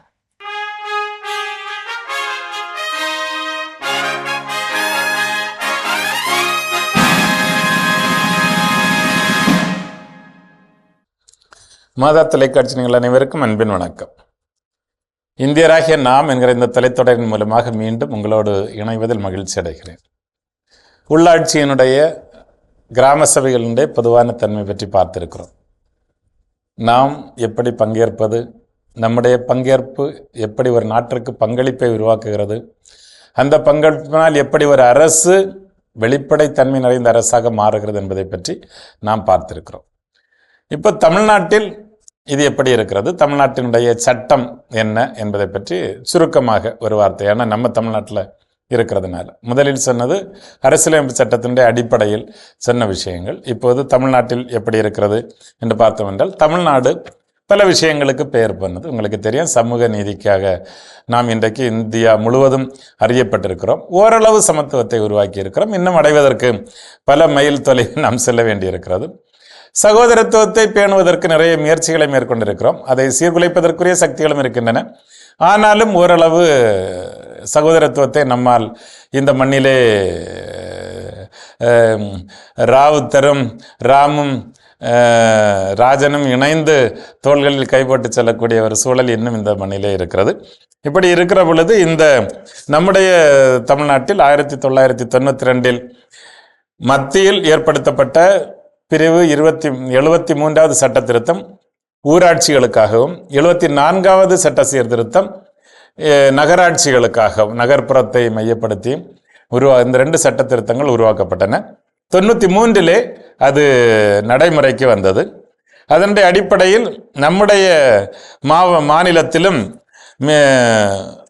குறிப்பாக நிறைய புதிய விஷயங்களை உள்ளடக்கி இந்த சட்டம் நமக்கு வந்திருக்கிறது.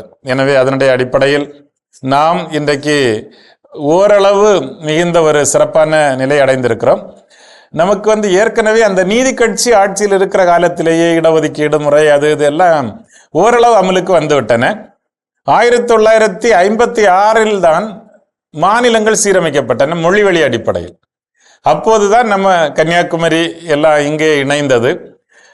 தமிழகம் மெட்ராஸ் மாகாணத்திலிருந்து பிரிந்து தமிழகமாக பிரிந்தது, ஒரு மாநிலமாக பிரிந்தது. 1958 நாம் தமிழ்நாடு பஞ்சாயத்துகள் சட்டம் மற்றும் தமிழ்நாடு மாவட்ட வளர்ச்சி கவுன்சில்கள் சட்டம் போட்டிருக்கிறோம். நாம் அப்போதே கொண்டு வந்துட்டோம். அதை அரசியலமைப்பு சட்டத்தின் 73வது 74வது திருத்தத்தினுடைய அடிப்படையில் நாம் மீண்டும் அந்த 94ஆம் ஆண்டு நாம் அத்தகைய ஒரு சட்டத்தை உருவாக்கணும். 21வது சட்டம் என்னவென்றால் அதுதான் தமிழ்நாடு பஞ்சாயத்துகள் சட்டம் 1994 அப்போது உருவாக்கப்பட்டது. இதன் அடிப்படையில் 3 அடுக்கு கட்டமைப்பு இங்கே உருவாக்கப்பட்டது.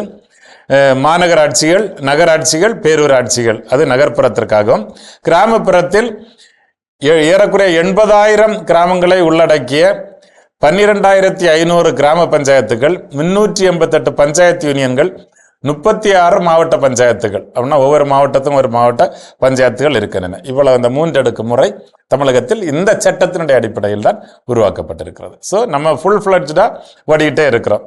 இந்த 3 அடுக்கு உறுப்பினர்களும் கிராம பஞ்சாயத்துகளின் தலைவர்களும் நேரடியாக தேர்ந்தெடுக்கப்படுகின்றனர் மக்களால். மற்ற பஞ்சாயத்து யூனியன் கவுன்சில்கள், மாவட்ட பஞ்சாயத்துகளின் தலைவர்கள் மறைமுகமாக இந்த வார்டு உறுப்பினர்கள் வாயிலாக தேர்ந்தெடுக்கப்படுகிறார்கள். ஆனால் இப்போதைக்கு மீண்டும் அந்த தலைவர்களும் ஊராட்சி தலைவர்களுமே மறைமுக தேர்தலினால் தேர்ந்தெடுக்கப்படுகிறார்கள். இடஒதுக்கீட்டை பொறுத்த மட்டும் நம்ம பக்காவாக கொடுத்துருக்கிறோம். பட்டியல் சமூகங்களுக்கு அவர்களின் மக்கள் தொகைக்கு ஏற்ப, அதாவது பட்டியல் சாதிகள் 20%, பட்டியல் பழங்குடிகள் 1% பதவிகள் ஒதுக்கப்பட வேண்டும் என்பது கட்டாயமாக சட்டத்தில் ஏற்படுத்தப்பட்டிருக்கிறது. அப்புறம் 2016 இந்தியாவுக்கே வழிகாட்டியா நம்ம தான் மாறணும். என்ன பண்ணோம்னு சொன்னா 50% பெண்களுக்கு ஒதுக்கீடுன்னு கொடுத்துட்டோம். அது ஆக்சுவலா 3ல் 1 தான் இருந்துச்சு, மற்ற இடங்கள்ல இன்னும் அப்படி இருக்கு. ஆனா தமிழகத்துல 50% பெண்களுக்கு இடஒதுக்கீடு என்று ஒதுக்கப்பட்டது. எனவே இந்த சுழற்சி முறையில் அது மாறிக்கொண்டே இருக்கும். இந்த மாதிரி தமிழ்நாட்டில் நம்முடைய பஞ்சாயத்து ராஜ் அமைப்பு வலுவாக இருக்கிறது. சட்டப்படி அது மிக ஒரு வலுவான அடித்தளத்தை கொண்டிருக்கிறது, மிகச் சிறப்பாக செயல்பட்டு கொண்டிருக்கிறது என்பதை நாம் மறந்துவிடக்கூடாது. இன்னும் நாம் இணைந்தால் நம்முடைய மாநிலத்தை முதன்மையான மாநிலமாக மாற்றக்கூடிய பொறுப்பும் கடமை நமக்கு இருக்கிறது. நன்றி, வணக்கம். சிறப்பான இந்தியராகிய நாம் பகுதி பார்த்துட்டோம். அதோட இன்னைக்கு நம்ம பேசிட்டு இருக்கிறோம் திருவருகை காலத்தில் கிறிஸ்துவை எதிர்கொள்வதற்கு நாம் செய்ய வேண்டிய செயல்கள். அடுத்ததான் என்ன சொல்றீங்க? அடுத்து என்ன சொல்கிறாங்கன்னா, டெய்லி மாஸ் அட்டன் பண்ணோம் அப்படின்னு சொல்கிறாங்க. ஆனால் இதெல்லாம் சாத்தியமா அப்படின்னு நம்மக்கிட்ட கொஸ்டினும் கேட்பாங்க. சாத்தியம்தான். ஒவ்வொரு நாள் திருப்பலி இருக்குது. கண்டிப்பாக அட்டன் பண்ண நம்மளால முடியும். அதுக்கான வாய்ப்புகள் நிறையவே இருக்குது. ஸோ நம்ம திருப்பலியில் அட்டன் பண்ணும்போது நமக்கு எவ்வளோ விஷயங்கள், நமக்கு நன்மைகள் நடக்குதுன்றத நம்ம இந்த திருப்பலி போய் முழு பூசி நமக்கு காணும்போது நிச்சயமாக நமக்கு தெரியும். நிச்சயமாக அது திருப்பலி ரொம்ப ரொம்ப மகத்துவமானது. திருப்பலியை குறித்து சொல்லும் போதெல்லாம் எனக்கு டக்குன்னு ஞாபகம் வரக்கூடிய விஷயம், நான் இணையதளத்தில் இன்னமும் அந்த காணொலி அப்படிங்கிறது இருக்குது. நம்ம எல்லோருக்கும் ஒரு காவல் தூதர் அப்படிங்கிறது கொடுக்கப்பட்டிருக்கிறது அப்படிங்கிறது நம்முடைய அசைக்க முடியாத நம்பிக்கை. அப்போ அந்த திருப்பலியின் முக்கியமான அந்த நடுப்பூசை நேரம் அப்படின்னு சொல்லப்படக்கூடிய அந்த எழுந்தேற்ற நேரத்தில் அந்த அப்பமானது கிறிஸ்துவின் திரு உடலாகவும் அந்த ரசமானது கிறிஸ்துவின் திரு ரத்தமாகவும் மாறக்கூடிய அந்த நிகழ்வு, அந்த அந்த காணொலியை இப்போ சொல்லும் போதே எனக்கு ஒரு மாதிரி இருக்குது. அதை இன்னும் பார்த்தோம், அந்த மியூசிக்கோட அதுவும் அந்த வைப்ரண்ட் பார்க்குறப்போ எல்லாருக்குள்ள அது மிகப்பெரிய மாற்றத்தை, தாக்கத்தை என்ன பண்ணால் நிச்சயமாக ஏற்படுத்தும். அது இணையதளத்துலலாம் இருக்குது. த பவர் ஆஃப் மாஸ் அப்படின்னு சொல்லி நீங்கள் நெட்டில் சர்ச் பண்ணாலே அதை பற்றின வீடியோஸ் இருக்குது. அப்போது நம்மளுடைய பெட்டிஷன்ஸ் எல்லாம் எடுத்துக்கிட்டு நம்மளுடைய வானதூதர் அந்த பலிபீடத்தின் அருகில் சென்று அந்த குருவானவர் அதை உயர்த்தி காட்டுகின்ற பொழுது அந்த திருச்சிலுவையிலிருந்து வடிகின்ற ரத்தம் அந்த ரசக்கணத்தில் விழுந்து அந்த ரசத்தை என்னவா மாற்று கிறிஸ்துவின் திருவுடலாக மாற்றுகிறது. அந்த அப்பத்தை இயேசுவின் திருவுடலாகவும் திரு ரத்தமும் என்ன பண்ண ரெண்டையும் மாற்றுது. ஸோ அப்போ இது இன்னும் இதை எப்படி எனக்கு சொல்ல அப்படிங்கிறது எனக்கு தெரியல. அந்த அளவுக்கு ஒரு பவர்ஃபுல்லான விஷயம் எதில் இருக்குன்னா இந்த திருப்பலியில் இருக்குது. அப்படிப்பட்ட கிறிஸ்துவின் உடலை ஒவ்வொரு நாளும் நான் எனக்குள்ள உட்கொள்கிறேன் அப்படின்னா அது எனக்கு உடல் ரீதியாகவும் சரி உள்ள ரீதியாகவும் சரி ஒரு ஆரோக்கியமான வாழ்க்கை முறை என்ன பண்ண எனக்கு கொடுக்குது. ஸோ அப்போ அந்த ஒவ்வொரு நாளும் திருப்பலிக்கு செல்வது இந்த திருவருகை காலத்தில் மட்டுமல்ல, ஒவ்வொரு நாளும் யாருக்கெல்லாம் வாய்ப்பு கிடைச்சிருக்குதோ நிச்சயமாக அப்படி திருப்பலியில் பங்கெடுக்கின்ற பொழுது வாழ்வில் மிகப்பெரிய நல்ல நல்ல மாற்றங்கள் நிகழும், கிடைக்கும். சூப்பர். கற்றுக்கொள்வோம். தொடர்ந்து பேசுவோம். படுத்த போதே பார்க்கலாம்.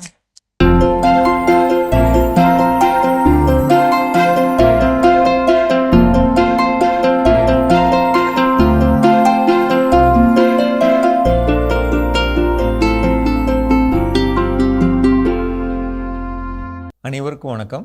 இன்றைய பதிவில் நம்ம பார்க்க போகிற விஷயம் என்னென்னா, பாக்கு மரங்களில் மழைக்காலம் முடிஞ்ச உடனே பாக்கோட குலை இருக்குது பார்த்திங்களா, அந்த குலை ஃபுல்லாக கருகிறதும், அதில் தேயிலை கொசு அல்லது கதிர்நாவாய் பூச்சி அதோட தொல்லை வந்து இது ஃபுல்லாக கருகி தொங்குறதும், பாக்கு நமக்கு உருவாகாமல் இருக்கிறது, பூக்கள் கொட்டுறது, இந்த செயல்பாடுகள் ரொம்ப அதிகமாக வருதுங்க. இதை நம்ம தவிர்க்கணும் அப்படின்னா மழைக்காலத்தில் மரங்களை பாதுகாக்கிற மாதிரி ஒரு சில காரியங்கள் பண்ணணும். என்ன பண்ணலாம்? நான் ஒரு சில வழிமுறை சொல்கிறேன். உங்களோட தோட்டத்தோட சூழ்நிலை பொறுத்து எது முடியுமோ செஞ்சுக்கோங்க. சரியா? 200 லிட்டர் தண்ணியில் 10 அல்லது 15 கிலோ சுண்ணாம்பு கலந்து, சவுத்து கடிக்கிற சுண்ணாம்பு இருக்கு இல்லைங்களா, ஹார்ட்வேர் கடையில் விற்கிறாங்கள, கலந்து மரத்துலேருந்து ஒரு 3 அடி தள்ளி மரத்துக்கு 1 லிட்டர் ஊற்றுறது ஒன்று. 200 லிட்டர் தண்ணியில் 20 லிட்டர் கோமியம் கலந்து, மாட்டோட கோமியம், எந்த மாட்டோட கோமியம்னாலும் பரவாயில்ல, அது 1 லிட்டர் ஊற்றுறது 2. 3வது சாண பாசி கரைசல்னு இருக்குங்க.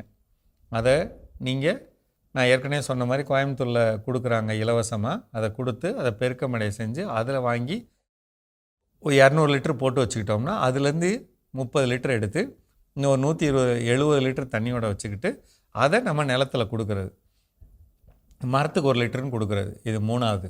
4வது, வாய்ப்பு கிடைச்சதுன்னா 200 லிட்டர் தண்ணியில் 2 கிலோ அல்லது 1 லிட்டர் வேம், அதுவும் ஹியூமிக் பவுடர் 2 கிலோ அல்லது 1 கிலோ இதை கலந்து மரத்துக்கு 1 லிட்டர் ஊற்றுறது, அல்லது சொன்ன எல்லாத்தையும் கலந்து மரத்துக்கு 1 லிட்டர் ஊற்றுறது.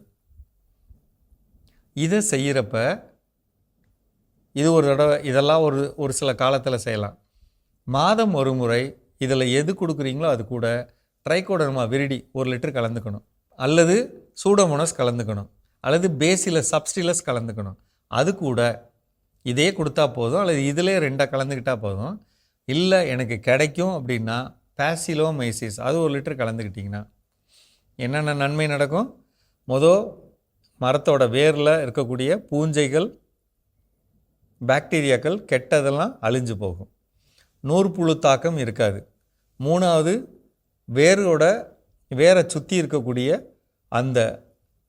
அந்த பகுதியில் இருக்கக்கூடிய கிருமிகள் நகரத்துக்கும் சுற்றி இருக்கக்கூடிய சத்துக்கள் உள்ள நுழையிறதுக்கும் தான் இந்த சுண்ணாம்பை கொடுக்குறோம். பயிருக்கு வேணுங்கிற எளிமையான சத்துக்கள் சாம்பல் சத்தோடு கிடைக்கிறதுக்கு தான் சாணப்பாசி கரைசலும் கோமியமும் சொல்கிறோம். இதை கொடுக்கலாங்களா? நீங்கள் கெமிக்கல் வாங்கி போடுறதில் இந்த டைமில் என்ன தொல்லை வரும்? சரியான தேவைக்கு அதை கொடுத்துட்டிங்கன்னா கரைஞ்சி உள்ளே போயிடும். தேவைக்கு அதிகமாக இருந்து கரையாமல் வெளியில் தேங்கி இருக்கிறதுல என்ன நடக்கும்னா அழுகல் வரும்.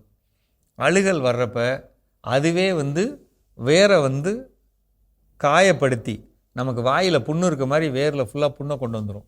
இதன் மூலமாக அழுகல் போகிறப்ப தான் நம்மளுடைய பாக்கில் வரக்கூடிய பூ, அதில் இருக்கக்கூடிய காய்கள் நிற்காமல் கொட்டிடும். இந்த இடம் வீக் ஆகிடும். பூக்கள் வீக் ஆகிறப்ப அந்த கதிர்நாவாய் பூச்சி எளிமையாக வரும், தேயிலை கொசு எளிமையாக வரும். அது கடிக்கிறப்ப நம்மளுடைய வளர்ச்சி போயிடும். வருடத்துக்கு 4 கிலோ வரணும் அப்படின்னு கனவு கண்டுட்டு உட்காந்துருப்போம். ஒரு சாதாரண விஷயத்தில் விட்டுருவோம். அப்போ அது பண்ணக்கூடாது. நம்ம இயல்பாக இந்த பயிர்களை மழைக்காலத்தில் எந்த விதமான நோய்கள் இல்லாமல் கொண்டு போகணும்னா இதை செய்யணும். எனக்கு சத்துக்கள் வைக்கணும்னு நினைக்கிறேன், என்ன செய்யலாம்? ஒன்று, ஊட்டமேற்றிய தொழு உரம் வைக்கலாம், அல்லது மணிச்சத்துக்காக ராக் பாஸ்பேட் 100 கிலோ வாங்கினோன்னா மரத்துக்கு 1/2 கிலோ அல்லது மரத்துக்கு 1 கிலோ இது வைக்கலாம். சாம்பல் கிடச்சிரா மரத்துக்கு 1லேருந்து 2 அல்லது 3 கிலோ வைக்கலாம். மண்புழு உரம் இருக்கா 2 அல்லது 3 கிலோ வைக்கலாம். குறைஞ்சபட்சம் 1 கிலோ வைக்கலாம். இந்த ஹியூமிக் பவுடர் இருக்குது பார்த்திங்களா, ஹியூமிக் பவுடர் கம்மியான விலையில் இன்றைக்கி மார்க்கெட்டில் நிறையா கிடைக்கிது. அதை வாங்கி 200 லிட்டருக்கு 3 கிலோ கலந்து அல்லது 2 கிலோ கலந்து மரத்துக்கு 1 லிட்ரு அப்படி பிரித்து ஊற்றுறது. இப்படி செய்கிறப்ப மண்ணுக்கு வேணுங்கிற அந்த மொத்தமான சத்துக்கள், மெக்னீஷியம், கால்சியம், போரான், ஜிங்க்கு எல்லாம் சேர்த்தா சத்து கிடச்சிரும். கிடச்ச உடனே இந்த வேருக்கு நம்ம பாதுகாப்பு ட்ரைகோடர்மா விரிடி கொடுக்குறோம். எந்த தொல்லை இல்லாத பூக்களும் காய்களும் வர பெரிய வாய்ப்பு இருக்குது. செஞ்சு பாருங்கள். சந்தேகம் இருந்தால் கீழே கொடுத்துருக்க நம்பரில் பேசுங்க, வேணுங்கிற சொல்கிறேன். மீண்டும் சந்திப்போம். சிறப்பான உழவும் உயரும் பகுதி நம்ம பார்த்தாச்சு. நாம இன்னைக்கு பேசிட்டு இருக்கோம் திருவருகை காலத்துல எப்படி நம்ம கிறிஸ்துவோடு நெருங்கி செல்ல, அடுத்ததான் நமக்கு என்ன வழி இருக்கு. ஸோ அடுத்ததா என்ன வழி சொல்றாங்க, கிறிஸ்துவை நெருங்கி செல்ல, கிறிஸ்துவை எதிர்கொள்ள நாம் செய்ய வேண்டிய செயலாக என்ன சொல்றாங்க அப்படின்னு பார்த்தீங்கன்னா, எனக்கு ஒரு தெலுங்கு திரைப்படம் ஞாபகத்துக்கு வருது. நான் பார்த்தது அதில் என்ன அப்படின்னா, அந்த ஹீரோ வந்து நல்லவராக இருப்பார். ஹீரோனாலே மோஸ்ட்லி நல்லவங்க தான். அவருடைய கேரக்டர் என்ன பண்ணுவாங்கன்னா, இந்த சமுதாயத்தில் வாழ்வதற்கு ஏற்றார் போல நீ உன்னை மாற்றிக்கணும்னு சொல்லி அவரோட கேரக்டர் என்ன பண்ணிடுவாங்க, மாற்றி விட்டுருவாங்க ஒரு குறிப்பிட்ட நேரத்தில். அதுக்கப்புறம் அவர் என்ன பண்ண மாட்டார்னா, அவர் முகத்தை அவர் கண்ணாடியில் பார்க்குறதுக்கு அவருக்கு என்ன பண்ணாது, பிடிக்காது. அவரோட பைக் ஓட்டினா கூட பைக் கண்ணாடியில் இப்படி இருக்கிற கண்ணாடி என்ன பண்ணுவார்னா அந்த பக்கம் திருப்பி வச்சுக்குவார். காரணம் என்ன சொல்லுவார் அப்படின்னா, எனக்கு முன்னாடிலாம் என்னை பார்க்கறதுக்கு ரொம்ப பிடிக்கும், நான் வந்து கண்ணாடியில் உட்காந்து முன்னாடி நின்று நான் என்னையே நானே ரொம்ப நான் ரசித்து பார்ப்பேன். ஏன்னா எனக்கு எங்கே கோவப்படணுமோ அங்கே கோவப்படுவோம், எங்கே தப்பை தட்டி கேட்கணுமோ அங்கே நான் என்ன பண்ணுவேன், தட்டி கேட்பேன். ஆனால் எனக்கு இந்த சமுதாயத்திற்கு ஏற்றார் போல என்னை வாழ வேண்டும்னு சொல்லி என்னை என்ன பண்ணிட்டீங்க, அந்த ஒரிஜினல் கேரக்டரை மாற்றிட்டீங்க. இப்போ எனக்கு என்னை பார்க்கறதுக்கு என்ன பண்ணலை, பிடிக்கலன்னு சொல்லுவார். ஸோ இப்போ அதுபோல் இன்னைக்கு நாமளும் நம்மை பார்ப்பதுக்கு நமக்கு பிடிக்குதான்னு சொல்லி எப்படி நாம் அறிந்து கொள்ளலாம்னா, கண்ணாடியை பார்க்கணும்னு அவசியம் இல்லை, நம்முடைய இதயத்தை உணர்ந்தாலும் போதும். ஸோ இதயத்தில் ஒரே கேள்வி, இன்னைக்கு நாள் உருப்படியான நாளாக நான் கொண்டு போயிருக்கிறேன்னா, இன்னைக்கு எனக்கு நல்லது செய்ய வாய்ப்பு கிடைத்த இடங்களிலெல்லாம் நான் நல்லது செஞ்சிருக்கிறேனா, எனக்கு கெட்டது விட்டு விலகி செல்ல வாய்ப்பு கிடைக்கும் போதெல்லாம் அதை நான் விட்டு விலகி சென்று இருக்கிறேனா, இன்னைக்கு நான் என்னென்ன நல்லது செஞ்சேன், என்னென்ன கெட்டது செஞ்சேன், இப்படி எல்லாத்தையும் நம்ம யோசிக்கும் போதே நமக்கே தெரிஞ்சிடும் நம்ம எப்படிப்பட்ட வாழ்க்கையை வாழ்ந்து கொண்டிருக்கிறோம், இந்த நாள் எப்படிப்பட்டதாக நமக்கு இருந்திருக்கிறதுன்னு சொல்லி. அப்போ ஒவ்வொரு நாளும் அதை நம்ம எக்ஸாமின் பண்ணும் போதும் ஒவ்வொரு நாளும் நமக்கு ரிசல்ட் கிடைக்கும். பாஸ் ஆகிற அன்னைக்கு சந்தோஷம், ஃபெயில் ஆகிற அன்னைக்கு திரும்ப பாஸ் ஆகணும் அப்படிங்கிற ஒரு எண்ணத்தை என்ன பண்ணாது நமக்கு கொடுக்கும். ஸோ இதை நம்ம வந்து புரிந்து கொண்டு நம்மளுடைய வாழ்க்கையை வாழ வேண்டும். தொடர்ந்து பேசலாம். இப்போ அடுத்த பகுதியை பார்க்கலாம்.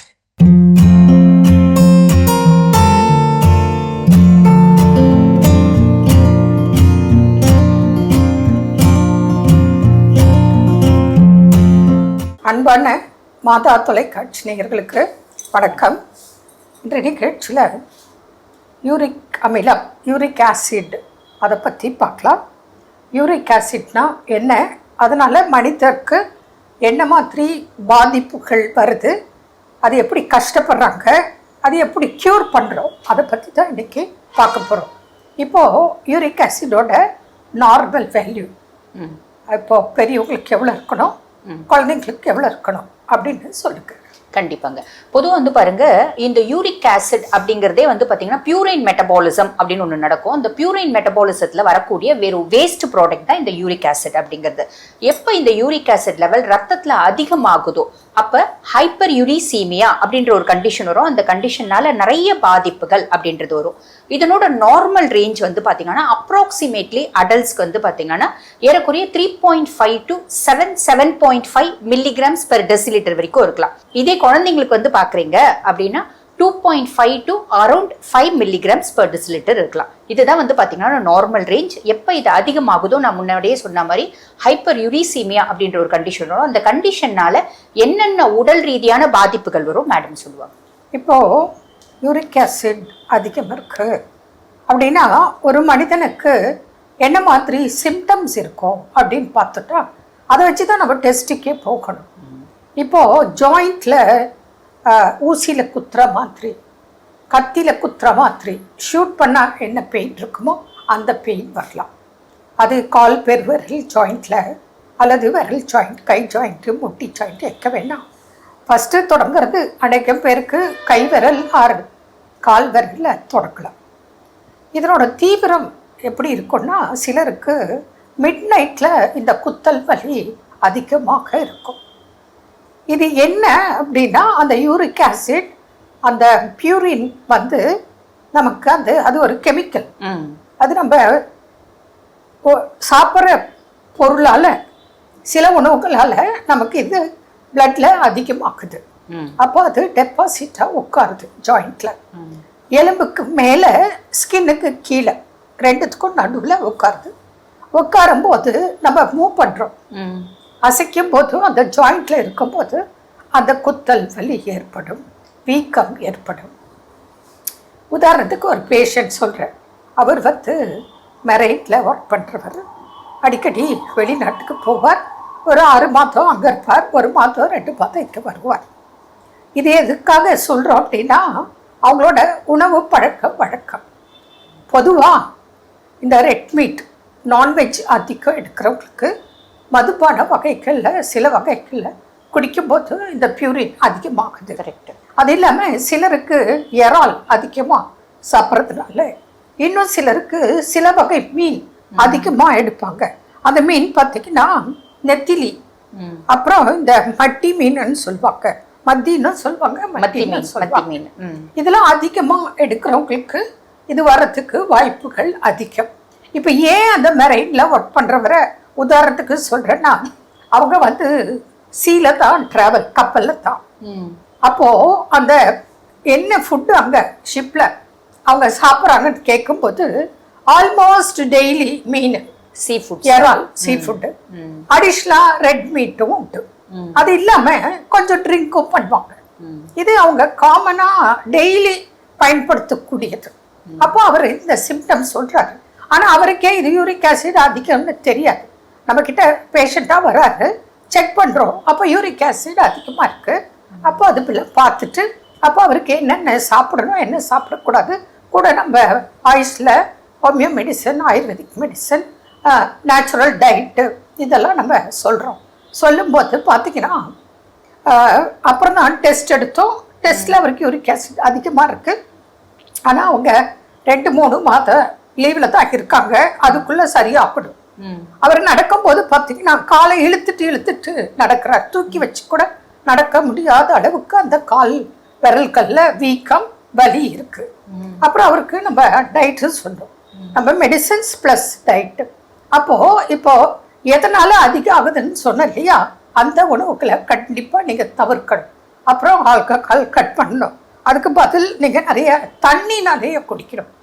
செரி ஃப்ரூட்ஸ் எடுத்துக்கலாம். ஜென்ரலாக பப்பாளி, பைனாப்பிள், மற்ற ஃப்ரூட்ஸு, கீரை, காய்கறிகள் வெஜிடேரியன் ஃபுட்டாக இருக்கிறது ரொம்ப ரொம்ப நல்லது. அப்படி இருக்கும்போது அது குழந்தையாக இருக்கட்டும், பெரியவங்களாக இருக்கட்டும், யூரிக் ஆசிட் அதிகமாக இருந்தால் நிச்சயமாக குறைத்து இது குணமாக்கக்கூடியது. சப்போஸ் இது குறைக்கல, அப்படியே இருக்குது, அவங்க தெரியாமல் அப்படியே போயிட்டே இருக்காங்க, சரியாக கவனிக்கல, இல்லை சரியாக ஃபாலோ பண்ணல அப்படின்னா கிட்னி ஸ்டோன் வர்றதுக்கும் இது ஒரு முக்கிய காரணமாக இருக்குது. ஏன்னா கண்டிப்பாக இது வந்து ஒரு கழிவு பொருள். யூரிக் ஆசிட்ங்கிறது ரத்தத்தில் இருந்து கழிவு பொருள் தான். அது உடம்புல டெபாசிட் ஆக்கும்போது நமக்கு கிட்னி ஸ்டோன், கிட்னி ஃபெயிலியர், இது கீழ்வாதம்னு கூட நம்ம முன்னோர்கள் தமிழில் சொல்லி வச்சுருக்காங்க. மூட்டு வலியில் கீழ்வாதம், கவுட் ஆர்த்ரைட்டிஸ்ன்னு நம்ம சொல்கிறோம். அதுதான் யூரிக் ஆசிட் அதிகம்னால பாதிக்கக்கூடியது. இந்த பிரச்சனை உள்ளப்போ தயவு செய்து கவலைப்படாதீங்க. ட்ரீட்மெண்ட் எடுத்தால் கரெக்டாக ஃபாலோ பண்ணால் நிச்சயமாக குணமாக்கும் வாய்ப்புகள் மிகுதியாக. உங்கள் நலன் உங்கள் கையில். என்ன நேயர்களே, மீண்டும் நாளை சந்திப்போம். நன்றி. அன்னை மரியே வாழ்க. சிறப்பான நம்ம ஒரு வைத்தியம் பகுதி பார்த்துட்டோம். நிகழ்ச்சியோட நிறைவுக்கும் வந்தாச்சு. ஸோ இன்னைக்கு நாளில் நம்ம பேசிட்டு இருக்கிறோம் திருவருகை காலத்தில் கிறிஸ்துவை எதிர்கொள்ள செய்ய வேண்டிய செயல்கள். ஃபைனலாக என்ன சொல்றாங்கன்னா, மகிழ்ச்சியோடும் நம்பிக்கையோடு நம்ம காத்துக்கிட்டு இருக்கணும் கடவுளுடைய வருகைக்காக அப்படின்னு சொல்றாங்க. பல நேரங்கள் நம்ம மகிழ்ச்சியே இல்லாமல் இருந்தால் கடவுள் நம்ம வீட்டில் வந்து பிறப்பாரா? பிறக்கவே மாட்டார்.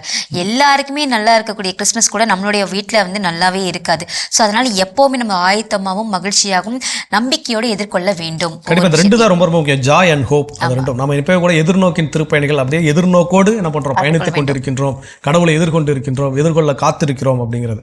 ஸோ அப்போ கிறிஸ்துவை எதிர்கொள்ள நிச்சயமாக இந்த இரண்டும் ரொம்ப ரொம்ப முக்கியம். என் வாழ்க்கையில் எவ்வளோ பெரிய கடினமான தருணங்கள், எவ்வளோ கஷ்டமான சூழல்கள் வந்தாலும் அதில் நான் இடிஞ்சு போய் உட்காராம இதில் இருந்து வெளிவருவதற்கான ஆற்றலை கடவுள் எனக்கு நிச்சயம் என்ன பண்ணியிருக்கிறார், கொடுத்திருக்கிறார். அதை நான் உணர்ந்து மகிழ்ச்சியோடும் நம்பிக்கையோடும் எதிர்கொள்வது தான் கிறிஸ்துவை எதிர்கொள்ளக்கூடிய செயல். ஸோ சிறப்பான நாள், சிறப்பான சிந்தனை. கடவுளுக்கு நன்றி சொல்லிக்கலாம். இந்த நாளில் யார் யாரெல்லாம் இப்போ விழா கொண்டாடுறாங்க பார்க்கலாம்.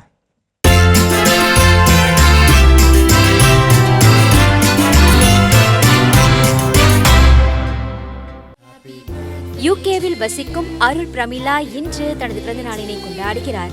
இவரை வாழ்த்துபவர்கள் கணவர் பிரவீன், அம்மா, அப்பா, அண்ணன் ஆண்டனி, ரமேஷ், அண்ணி எமிலியானா, பிள்ளைகள் ஜெனிஃபர், ஜோனா, ஜஸ்டின், அத்தை, மாமா, குடும்பத்தினர், உறவினர்கள் மற்றும் நண்பர்கள். ஹார்டின் சேவியர் இன்று தனது பிறந்த நாளினை கொண்டாடுகிறார்.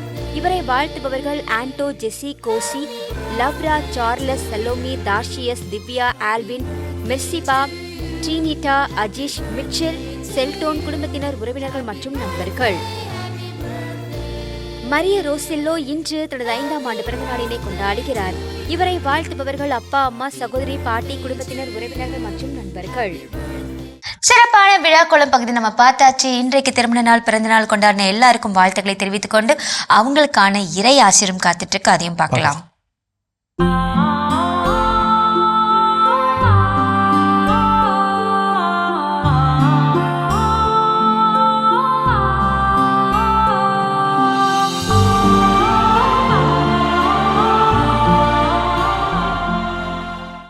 ஆண்டவர் இயேசுவில் என் அன்பிற்கினிய மாதா தொலைக்காட்சி நேயர்களே, இன்றைய இறைவார்த்தை, உன் கடவுளாகிய ஆண்டவரின் கட்டளைகளை கடைப்பிடித்து அவர்தம் வழிகளில் நடந்தால் அவர் உனக்கு ஆணையிட்டு சொன்னபடி உன்னை தம் தூய மக்களினமாக நிலைநிறுத்துவார்.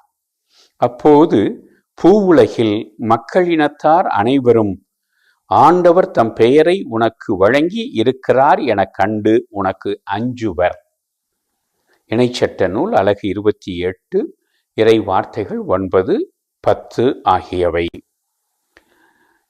இந்த 2 வசனங்கள் கடவுளுடைய ஆசீர் யாருக்கு கிடைக்கிறது, நிறைய கிடைக்கிறது என்பதனை தெளிவாக சொல்வதை நாம் பார்க்கிறோம். யாரெல்லாம் கடவுளுடைய கட்டளைகளை கடைபிடித்து அவர்கள் தம் வழிகளில் நடக்கிறார்களோ அவர்களுக்கு கடவுளுடைய ஆசீர் குறைவின்றி கிடைக்கிறது. அவர்களை பார்த்து பிறர் அஞ்சுவர். இதுதான் மிக முக்கியம். எனவே நம்மை எந்த தீமையும் தீண்டக்கூடாது. எந்த தீமையும் நம்மை தீண்டாமல் இருக்க வேண்டும் என்றால் அது நோயாக இருக்கலாம், பேயாக இருக்கலாம், தீய மனிதர்களாக இருக்கலாம். யாரும் நம்மை தீண்டாமல் இருக்க வேண்டும் என்று சொன்னால் நமக்கு கடவுள் ஆசீர்வாதம் கிடைக்க வேண்டும். கடவுளின் ஆசீர் கிடைக்க வேண்டும் என்றால் நாம் அவருடைய வழிகளிலே நடக்க வேண்டும். எனவே கடவுளுடைய கட்டளைகளை விட்டு பிரிந்து தீய வழிகளில் நடப்பவர்களுக்கு இறைவனுடைய ஆசீர் கிடைப்பதில்லை என்றும் சில பேர் வந்து சொல்வார்கள். சில பேருக்கு தொட்டதெல்லாம் துளங்குகிறது, ஆனால் எனக்கோ உப்பு விற்க போனால் மழை பெய்கிறது, மாவு விற்க போனால் காற்றடிக்கிறது என்று சொல்வார்கள். காரணம் என்ன? கடவுளுடைய அனுக்கிரகம் இல்லை என்பதுதான். எனவே யாருக்கெல்லாம் கடவுளுடைய ஆசீர் குறைவாக இருக்கிறது என்ற எண்ணம் இருக்கிறதோ அவர்களெல்லாம் கடவுளை நெருங்கி செல்ல வேண்டும். கடவுளை நெருங்கி செல்ல வேண்டும் என்று சொன்னால் கடவுளுடைய கட்டளைகளை கடைபிடிக்க வேண்டும். கடவுளுடைய கட்டளைகள் மிக எளிமையானவை. உன் கடவுளாகிய ஆண்டவரை போற்று, உன் தாய் தந்தையரை மதித்து நட, பொய் சொல்லாதே, கொலை செய்யாதே,